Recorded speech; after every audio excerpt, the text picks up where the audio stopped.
السلام علیکم ورحمۃ اللہ وبرکاتہ۔ دوستو، آپ سن رہے ہیں راشد رضا وائس عجائب القرآن کا باب نمبر 35، حضرت یعقوب علیہ السلام کی وفات۔ اصحاب تواریخ کا بیان ہے کہ حضرت یعقوب علیہ السلام مصر میں اپنے فرزند حضرت یوسف علیہ السلام کے پاس 24 سال تک نہایت آرام و خوشحالی میں رہے۔ جب آپ کی وفات کا وقت قریب آیا تو آپ نے یہ وصیت فرمائی کہ میرا جنازہ ملک شام میں لے جا کر مجھے میرے والد حضرت اسحاق علیہ السلام کی قبر کے پہلو میں دفن کرنا۔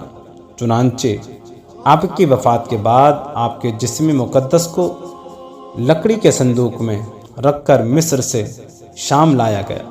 ٹھیک اسی وقت آپ کے بھائی حضرت غیث کی وفات ہوئی اور آپ دونوں بھائیوں کی ولادت بھی ایک ساتھ ہوئی تھی، اور دونوں ایک ہی قبر میں دفن کیے گئے، اور دونوں بھائیوں کی عمریں 147 برس کی ہوئی۔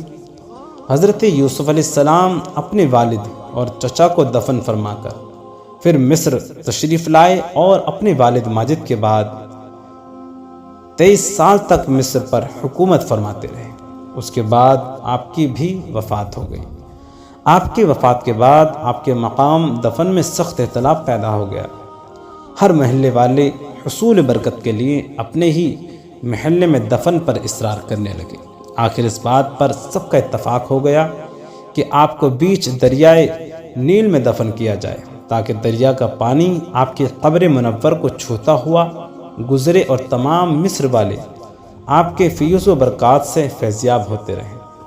چنانچہ آپ کو سنگ مرمر کے صندوق میں رکھ دیا دریائے نیل کے بیچ میں دفن کیا گیا، یہاں تک کہ 400 برس کے بعد حضرت موسیٰ علیہ السلام نے آپ کے تابوت شریف کو دریا سے نکال کر آپ کے آباء و اجداد کی قبر کے پاس ملک شام میں دفن فرمایا۔ بوقت وفات آپ کی عمر شریف 120 برس کی تھی، اور آپ کے والد محترم حضرت یعقوب علیہ السلام نے 147 برس کی عمر پائی، اور آپ کے دادا حضرت اسحاق علیہ السلام کی عمر شریف 180 سال کی ہوئی، اور آپ کے پردادا حضرت ابراہیم خلیل اللہ علیہ السلام کی عمر شریف 175 سال کی ہوئی۔ تو دوستو، یہ جانکاری اگر آپ کو پسند آئی ہے تو ہمارے چینل کو سبسکرائب کر کے بیل آئیکن کو ضرور دبا دیں۔